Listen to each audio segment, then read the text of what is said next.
America stands as a major contributor to the world economy, yet they say Africa is beneath.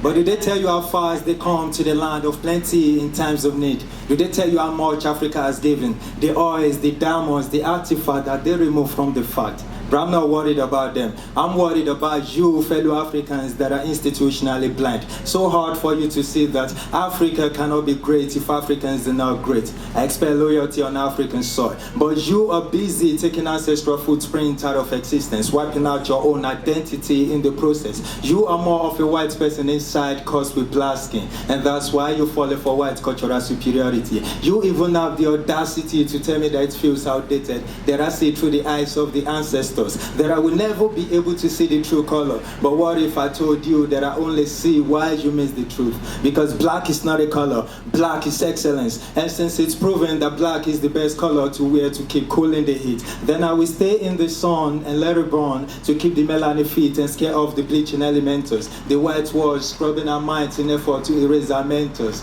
This is motherland. How then can we accept the position of motherless? African pride shouldn't be careless, so I marvel at your blindness. When they ask what's the problem, you say we're not Western enough, so you eat fufu with fork. You won't speak dialect with folks, and you give white names to your black babies like that's not enough. You beat your kids for speaking a native tongue. Well, let me ask you the simplest of the questions. If you could speak English and your native language, does that not make you bilingual? You see how you played yourself. Allow yourself to be cut off from cultural values and heritage.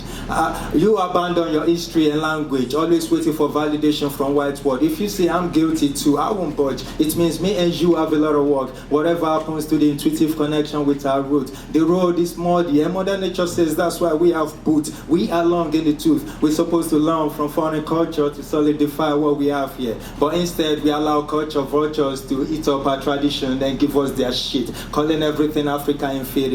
They corrupt our notions to gain dependency from our nations, and that's how we fall to the balcony of our home, where there's no switch to power the house, just advocacy for recolonization.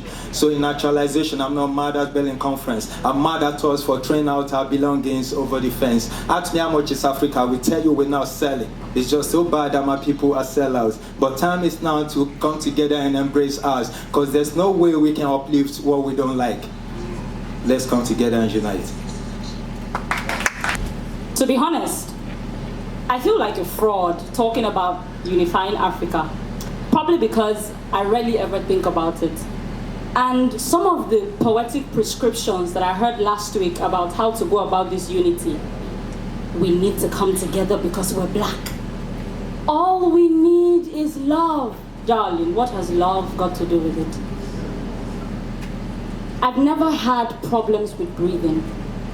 But whenever I watch the news, the air becomes stiff and I can't breathe because year in, year out, government in, government out, throughout the continent, we bequeath and inherit the same issues with some even deeper than before. I can't breathe because if the xenophobic attacks in South Africa and the Anglophone crisis in Cameroon are anything to go by, then our skin color cannot be the basis of our unity. I can't breathe because as of today, attempted suicide is still a crime in 8 African countries, including Nigeria. In Nigeria, it is a crime based on a lunacy ordinance passed into law in 1958. I can't breathe. Because many people do not pass up opportunities to be corrupt, and they complain about the corrupt government. I've enumerated only 4 reasons why my lungs keep repelling air, and if each reason equals 1 minute of not breathing, I should be dead by now. But hope is a miniature oxygen tank, encouraging me to draw breath as I weep, reminding me that Rwanda just opened the first entirely homemade smartphone factory, and if one can, so can others. Hope is a tiny pocket-sized oxygen tank aiding me to breathe, reminding me that the 2019 Nobel Peace Prize was awarded to Ethiopia's Prime Minister Ahmed Ali for his decisive initiative in resolving the border conflict with neighboring Eritrea. Again, if one can, so can others. Hope is a tiny, half-dead bird trying to burst into song, reminding me that even the waters in this continent show us our connection. from the Zambezi in the south, across the Tanganyika in the east, through the Naija in the west, all the way to the Nile in the north. The waters in this land show us our connection. They link arms and stretch out with no thought to borders or walls or governments, just flowing and giving life. And yes, I know people are more complicated than water, which just means it's difficult, but not impossible for Africa's children to link their arms and their hearts and stretch out and flow and live. Thank you. Okay. A round of applause for the two of them, please. Okay, so Mr. Question, how do you rate Logo da Pogo?